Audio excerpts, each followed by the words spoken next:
Le Lévitique, chapitre 1. L'Éternel appela Moïse. De la tente d'assignation, il lui parla et dit, « Parle aux enfants d'Israël, et dis-leur, lorsque quelqu'un d'entre vous fera une offrande à l'Éternel, il offrira du bétail, du gros ou du menu bétail. Si son offrande est un holocauste de gros bétail, il offrira un mâle sans défaut. Il l'offrira à l'entrée de la tente d'assignation, devant l'Éternel, pour obtenir sa faveur. Il posera sa main sur la tête de l'holocauste, qui sera agréé de l'Éternel, pour lui servir d'expiation. Il égorgera le veau devant l'Éternel, et les sacrificateurs, fils d'Aaron, offriront le sang et le répandront tout autour sur l'autel qui est à l'entrée de la tente d'assignation. Il dépouillera l'holocauste et le coupera par morceaux.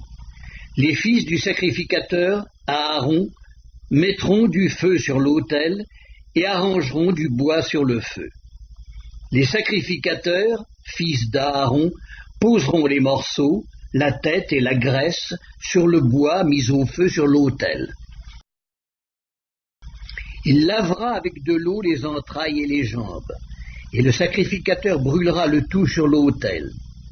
C'est un holocauste, un sacrifice consumé par le feu, d'une agréable odeur à l'Éternel. Si son offrande est un holocauste de menu bétail, d'agneaux ou de chèvres, il offrira un mâle sans défaut. Il l'égorgera au côté septentrional de l'autel, devant l'Éternel. Et les sacrificateurs, fils d'Aaron, en répandront le sang sur l'autel tout autour. Il le coupera par morceaux, et le sacrificateur les posera avec la tête et la graisse sur le bois mis au feu sur l'autel. Il lavera avec de l'eau les entrailles et les jambes, et le sacrificateur sacrifiera le tout et le brûlera sur l'autel. C'est un holocauste, un sacrifice consumé par le feu, d'une agréable odeur à l'Éternel. Si son offrande à l'Éternel est un holocauste d'oiseaux, il offrira des tourterelles ou de jeunes pigeons. Le sacrificateur sacrifiera l'oiseau sur l'autel, il lui ouvrira la tête avec l'ongle et la brûlera sur l'autel. Et il exprimera le sang contre un côté de l'autel, il ôtera le jabot avec ses plumes et le jettera près de l'autel, vers l'orient, dans le lieu où l'on met les cendres.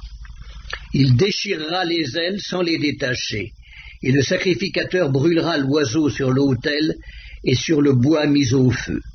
C'est un holocauste, un sacrifice consumé par le feu, d'une agréable odeur à l'Éternel.